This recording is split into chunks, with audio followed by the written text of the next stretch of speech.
Metanoia. Es necesario renovar nuestra mente, pensar de nuevo, para poder vivir una nueva vida más perfecta, buena y agradable. Pensar de nuevo con Horacio Alcaraz, lunes y viernes.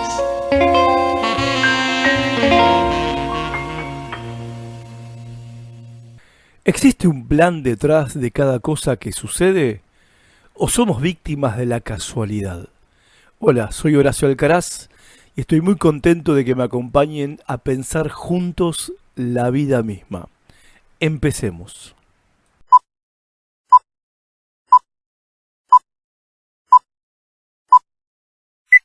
Seguramente escuchaste esto o lo leíste.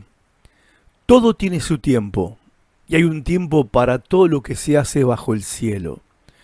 Está en el famoso libro de Eclesiastés, donde el rey Salomón tuvo la audacia de argumentar la tesis de que cada acción de un individuo puede rastrearse hasta su fuente última, que es un plan que abarca todo y es administrado por Dios. Eclesiastés plantea la idea de un plan divino como algo que lo abarca todo, un plan maestro, como un esquema perfecto manejado por Dios. Según el texto, cada cosa que pasa, cada decisión que tomamos, tiene su origen en este plan. Se describe este plan como un universo donde no existe la casualidad, sino un diseño superior de una belleza que te deja con la boca abierta, como una obra de arte. Imagínate que abarca todas las cosas más cotidianas, como el mate de la mañana, hasta el colectivo que se te escapa. Es más, la diversidad y el dinamismo de la vida, con sus altibajos y sorpresas, son presentados por Salomón como parte de este plan divino.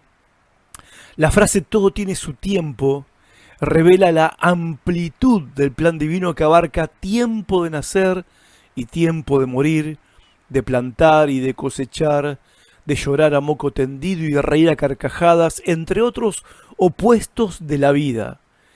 Se enfatiza que solo Dios maneja la batuta de la naturaleza y de la historia. En resumen, el Eclesiastés presenta el plan divino como una realidad absoluta y bellísima, orquestada por Dios en cada detalle de la existencia, aunque su inmensidad y complejidad superan nuestra comprensión humana.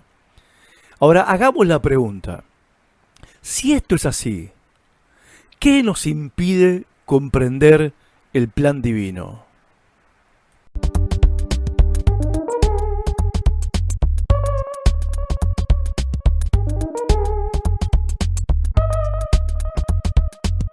Según el texto de Eclesiastés, varias cosas nos impiden comprender completamente el plan divino. En primer lugar, nuestra mundanalidad. ¿Qué quiere decir Salomón con mundanalidad?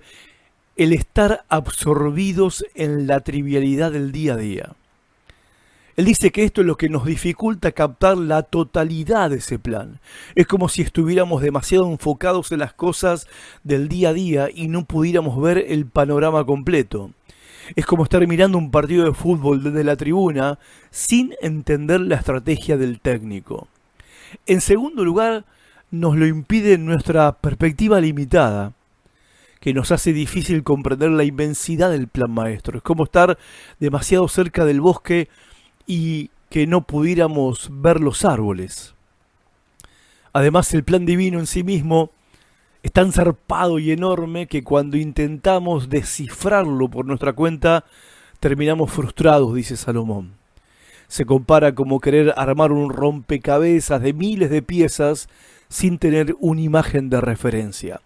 Esta frustración es precisamente el límite que encontramos al querer comprender lo divino con nuestra mente finita. Y otro punto importante que menciona el texto es que este conocimiento del plan divino no se puede alcanzar hasta que uno no conoce personalmente al Dios vivo. Es decir, Salomón dice que se necesita una conexión profunda, esa relación personal con lo trascendente, no solo a nivel intelectual, sino también a nivel del corazón. Y finalmente el texto plantea 6 casos que aparentemente interfieren con el éxito del plan de Dios, como por ejemplo, la injusticia en los tribunales, la muerte o la no permanencia de la vida, la opresión de los poderosos sobre los débiles, la envidia hacia los que parecen más afortunados, la soledad y sexto, la volatilidad de la fama. Ahora, ¿qué nos advierte el autor contra estas aparentes anomalías en el plan maestro del Creador?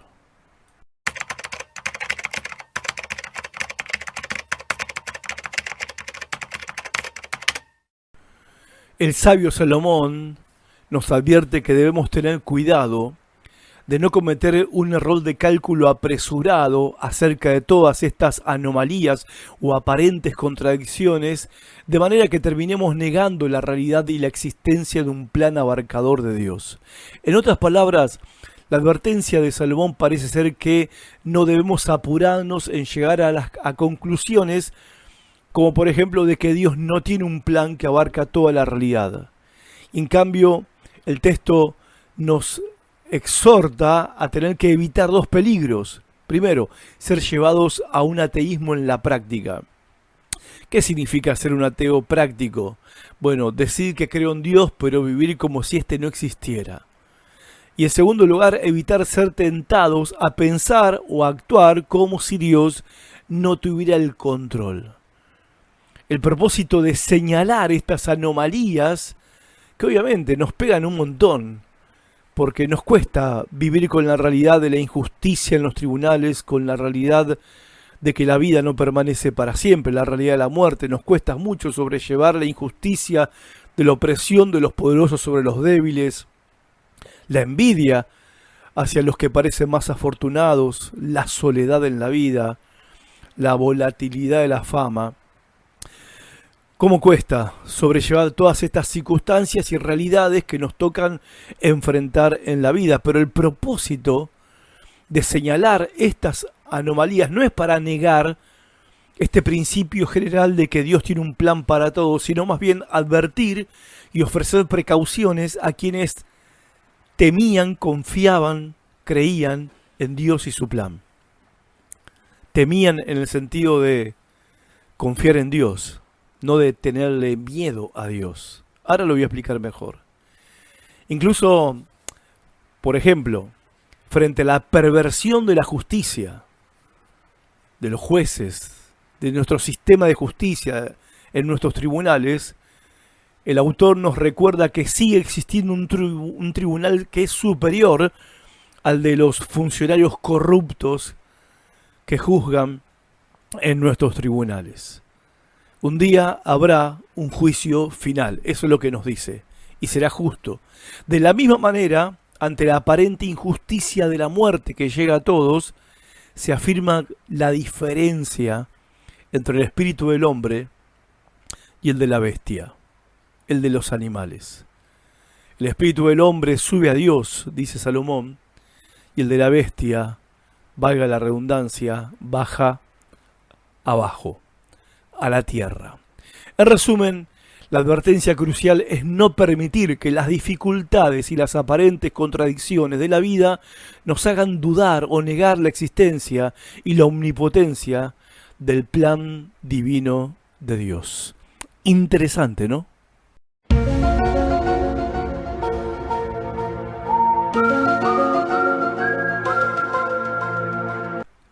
A pesar de los límites en nuestra comprensión, el Eclesiastés también nos dice que llevamos adentro un hambre, una necesidad de conocer esa inmensidad.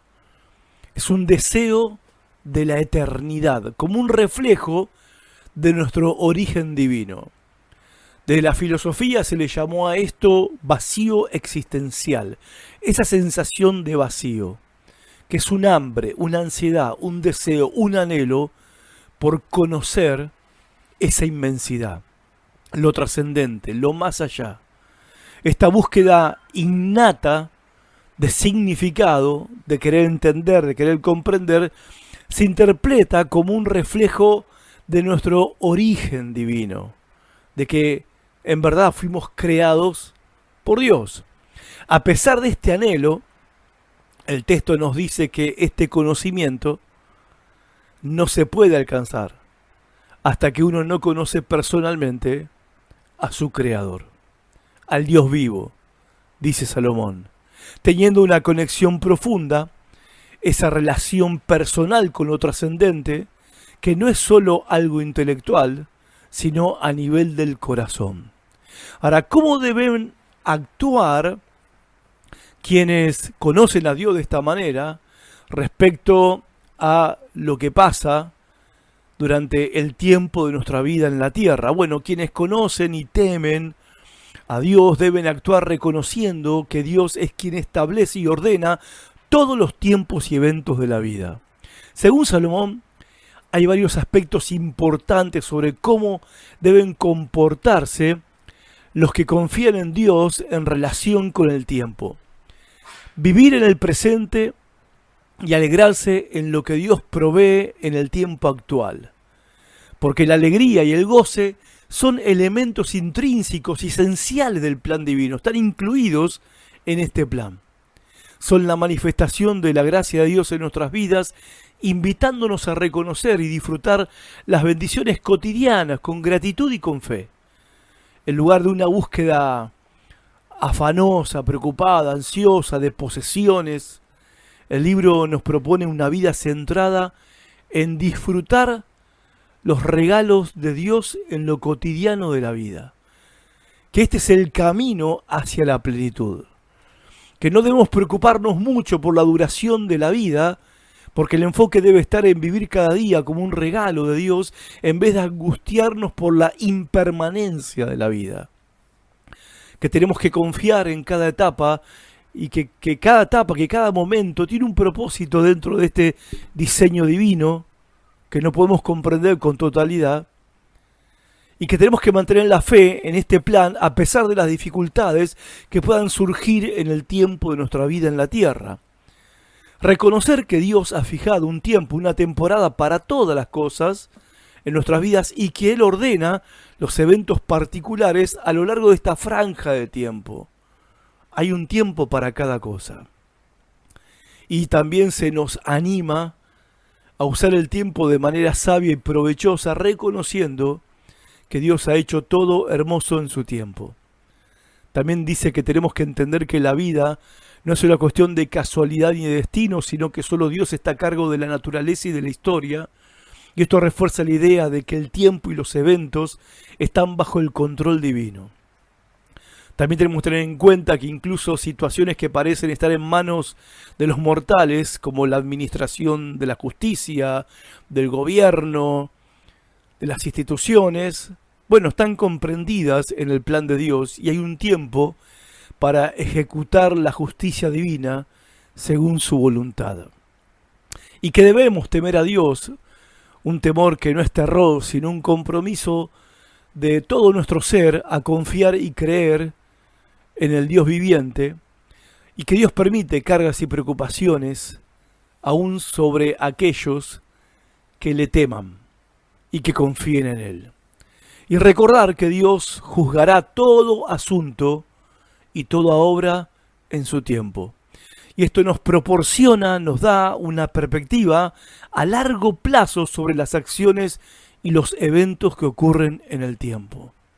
Y esto principalmente es algo que tenemos que recuperar porque vivimos en el cortoplacismo que asfixia, que ahoga y que nos hunde en el pesimismo. A su tiempo, dice Salomón, Dios juzgará todo asunto y toda obra y nos anima a vivir con esta perspectiva del largo plazo. En resumen, y para terminar, quienes temen a Dios, dice el texto de Eclesiastés, deben actuar con la convicción de que el tiempo está bajo la soberanía de Él, y esto se traduce en vivir con confianza en su plan, disfrutando el presente como un regalo, no angustiándose por el futuro, redimiendo el tiempo con sabiduría y manteniendo la fe frente a las aparentes dificultades, recordando siempre el juicio futuro de Dios. Ahora, ¿vos qué pensás de todo esto? ¿Te resuena la idea de un plan divino que abarca cada detalle de tu vida? ¿Sentís esa hambre interior de entender algo más grande? ¿Cómo podrías empezar a vivir cada momento, incluso el más simple, como un regalo de Dios dentro de ese plan? Pensalo.